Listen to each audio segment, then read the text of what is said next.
नमस्कार विद्यार्थियों।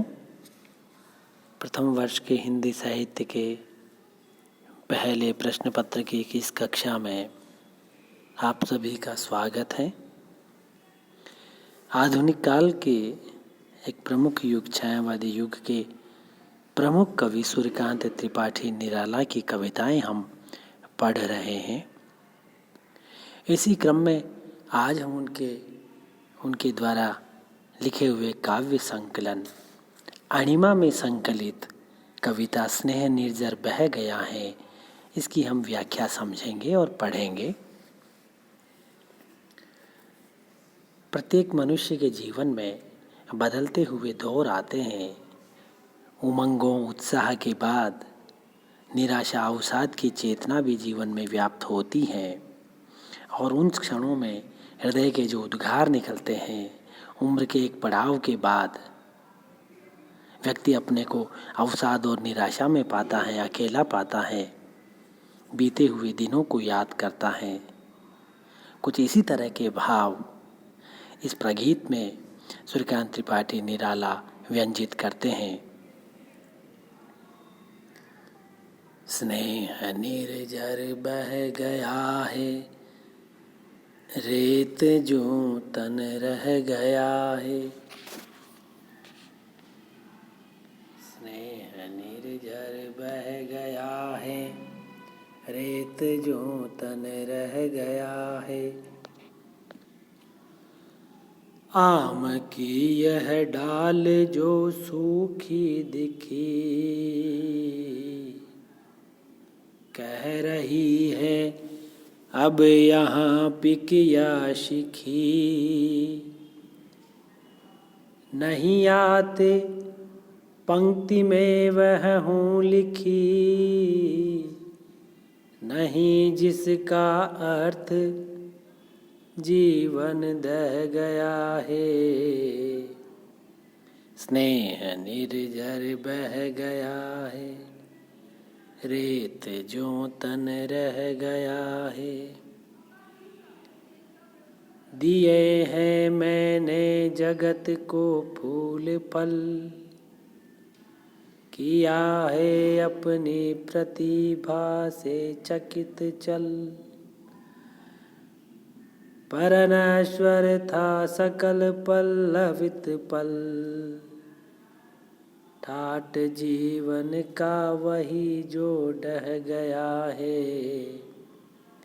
स्नेह निर्झर बह गया है, रेत जो तन रह गया है। इन पंक्तियों में कवि अपने जीवन के अवसान के समय की जो स्थिति है उसको व्यंजित करता है। स्नेह निर्झर बह गया है। स्नेह अर्थात प्रेम, प्रसन्नता, यौवन। निर्झर यानी झरना, यानी कवि के अपने जीवन में प्रेम और यौवन का झरना बह गया अर्थात समाप्त हो गया।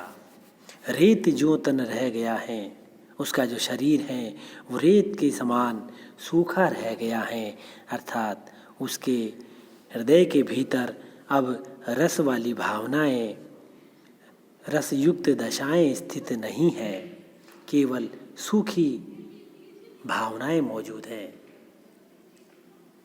निराशा और अवसाद के क्षण मौजूद हैं। आम की यह डाल जो सूखी दिखी। अब यहाँ पर आम के प्रतीक के माध्यम से कवि अपने संपूर्ण जीवन की जो स्थितियाँ हैं भूतकाल की, उनको व्यंजित करता है। चूँकि कवि के अपने जीवन की जो दशाएं रही है, अपने संपूर्ण जीवन काल में उन्होंने कई रिश्तेदारों को मरते हुए देखा, विपन्नता की कई स्थितियों से कवि गुजरा है।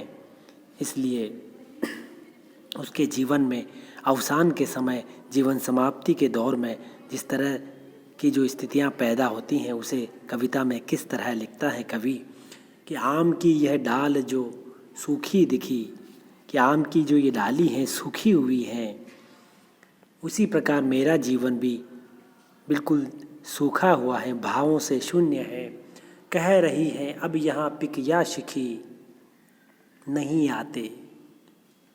आम की यह सूखी डाली यह बताती है कि यहाँ पर कोयल या मोर इस डाल पर बैठने के लिए, आनंद लेने के लिए नहीं आते हैं।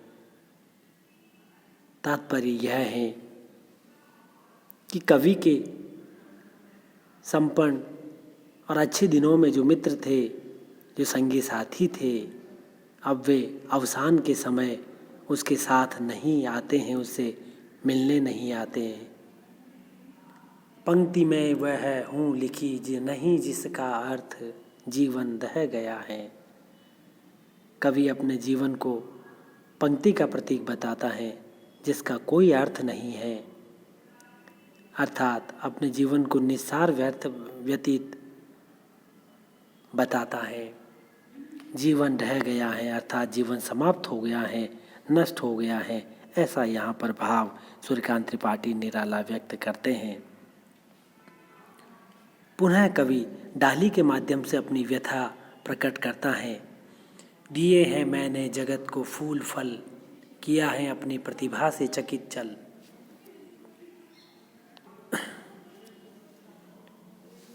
डाली अपने पूरे जीवन काल में बहुत सारे फूल फल, मीठे फल और फूल देती हैं। उसी प्रकार कवि कहता है कि मैंने अपनी रचनाओं के माध्यम से इस संसार को फूल और फल अर्थात उपयोगी और सौंदर्य की सृष्टि करने वाली रचनाएं, कविताएं मैंने इस संसार को दी है। किया है अपनी प्रतिभा से चकित चल, मैंने अपनी प्रतिभा से, अपनी बुद्धि से चकित यानी आश्चर्यचकित किया है, और चल यानी चंचल किया है, चलायमान किया है, बदलाव लेके आया है कवि अपनी कविताओं के माध्यम से। पर अनश्वर था सकल पल्लवित पल। कवि कहता है कि वो सब कुछ जो है, ये सब संपूर्ण विकसित होने के क्षण अनश्वर से नश्वर बन जाएंगे, इससे कवि जो है बेखबर था। सकल पल्लवित पल, संपूर्ण पल्लवित यानी पत्तों से आच्छादित खिले हुए। तो आम की डाली के माध्यम से कवि ये कहता है कि मैंने अपने जीवन में आम की डाली जिस तरह से पल्लवित पुष्पित होकर के फूल फल देती हैं, उसी प्रकार मेरे जीवन में जो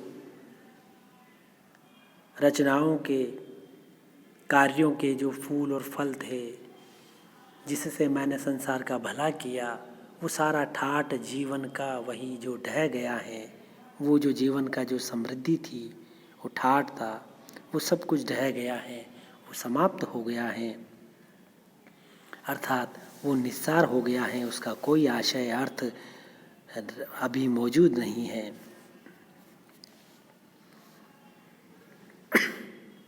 अब नहीं आती पुलिन पर प्रियतमा। कवि कहता है कि अब पुलिन यानी किनारे पर, नदी के किनारे पर कोई प्रियतमा से तात्पर्य कवि की कोई पूर्व प्रेमिका, अर्थात यहाँ पर प्रियतमा से यूँ भी अर्थ लिया जा सकता है कि कोई नवीन विचार, नवीन भावनाएं अब जो है विचारों के किनारे पर नहीं आती हैं। श्याम तृण पर बैठने को निरुपमा यानी बिना उपमा वाली, इसकी कोई उपमा नहीं दी जाए, ऐसी अद्भुत सुंदरी। श्याम तृण यानी गहर, श्याम यानी नीले सांवले, यानी गहरे हरे रंग के तिनकों पर, घास पर बैठने के लिए कोई भी सुंदरी अब यहाँ पर प्रियतमा किनारे पर बैठने के लिए मेरे पास नहीं आती। बह रही है हृदय पर केवल अमा, मेरे हृदय पर केवल अंधकार रूपी अंधकार की अमावस्या की भावनाएं बह रही हैं।